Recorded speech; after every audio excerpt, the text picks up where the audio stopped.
brought a 1962 Morris Minor, and this is a Speedwell converted car from the early 60s.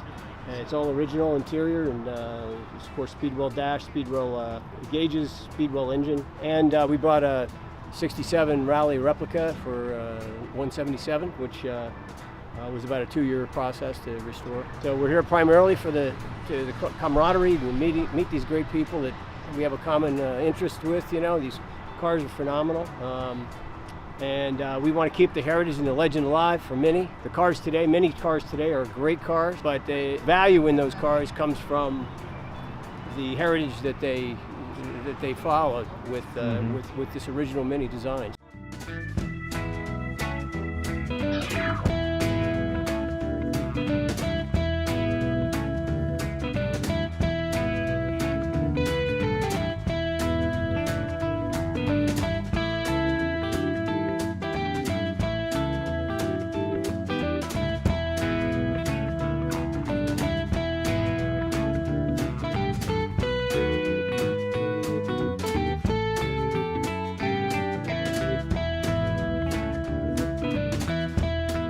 This is my second mini meet.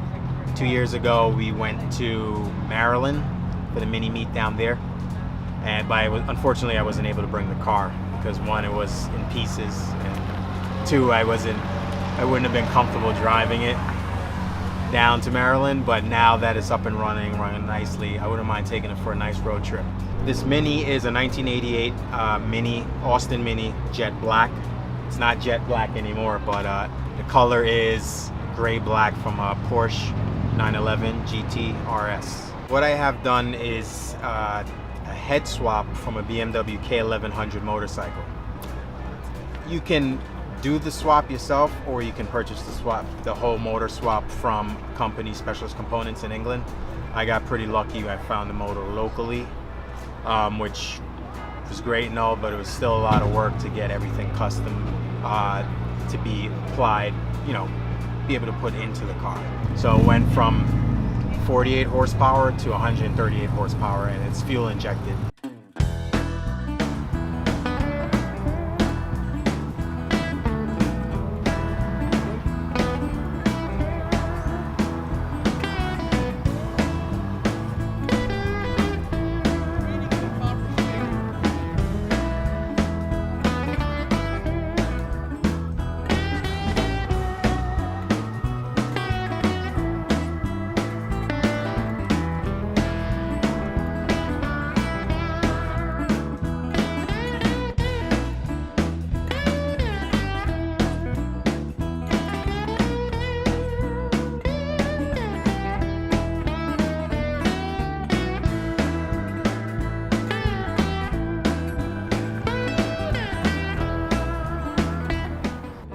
Our first experience with Mini Meet, first one we've been to, at least as a car owner. About 25 years ago, we did go to one in Seekonk, Massachusetts. We didn't have a Mini at the time, so we just went to spectate at the car show, and that was pretty cool. 25 years later, we have a Mini, and so we came to one. And it's pretty amazing. It's a big community of Mini owners. Everybody knows everybody. People have been coming to this for years. They've been driving halfway across the country to get here in their little cars, so it's pretty impressive. My car is a 1972, originally a Clubman estate, meaning it had the square nose on it. It's been converted to the round nose, which most people prefer, and it has a Honda VTEC conversion, which solves all the issues with Minis not being reliable and not having enough power. It's kind of a shining example of how you can save a lot of money with a custom car by buying it already built, because you can never get back what you put into a custom car. Anybody who's ever built one and sold one knows that you can't get it back. So the great thing about a modified Mini like this is it fits into British car shows like this, import car shows, and you can also take it to hot rod shows.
Jason Pig, car number 13, the one there.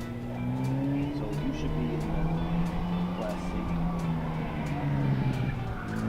C. Yeah, as long as I'm not in the class with the turbo. So Yeah, I'm no. good. Yep, I'm good. What? Just trying to make it a little fairer. They're good to go.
Hey, I'm Dave Coxon. I've come to Mini Meet here in New York.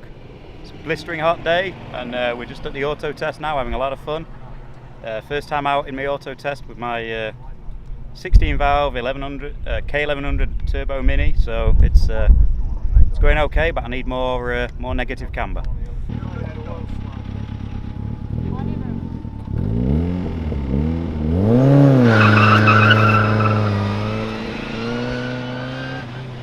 I've had the car for, I built it when I was 18 years old. I built the Mini, so that was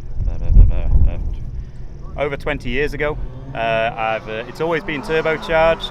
I did the 16 valve head conversion, started it probably 2 years ago, almost got it running for Mini Meet last year but failed. So this is the first time at Mini Meet with the 16 valve. Got to only running about 12 pounds of boost right now, but it will run more than double that, so hoping for well over 200 horsepower should be easily achievable.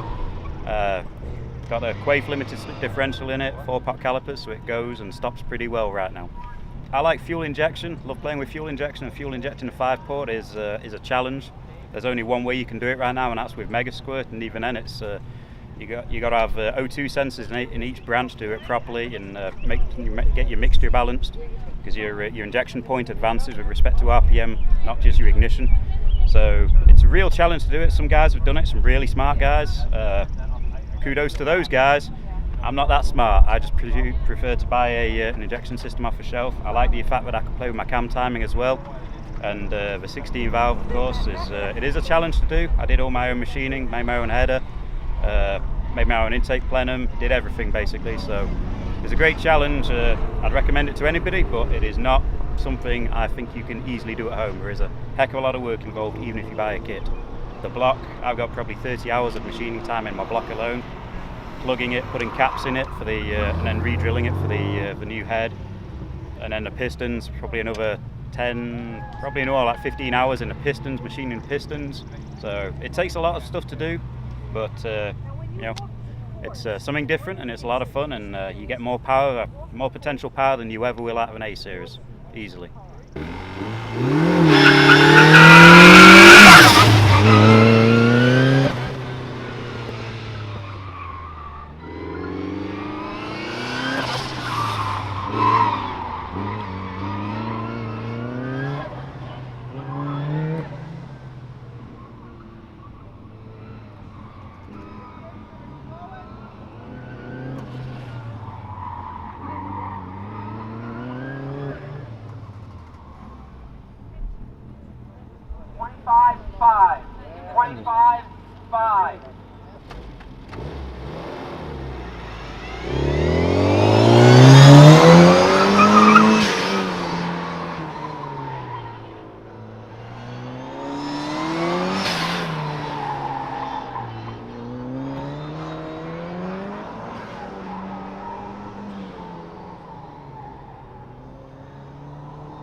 That one was pretty good when I started this morning.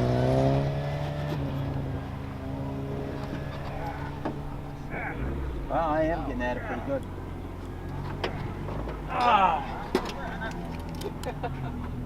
Modified or unmodified? Unmodified. Unmodified. Inject.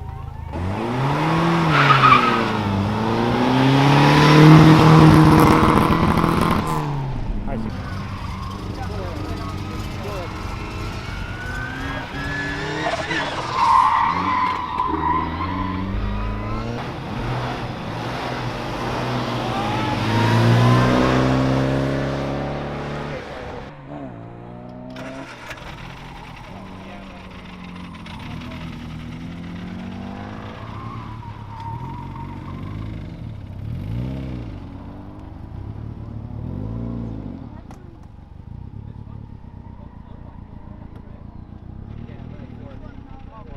I was in the car and the raindrops started coming down. I'm like, what?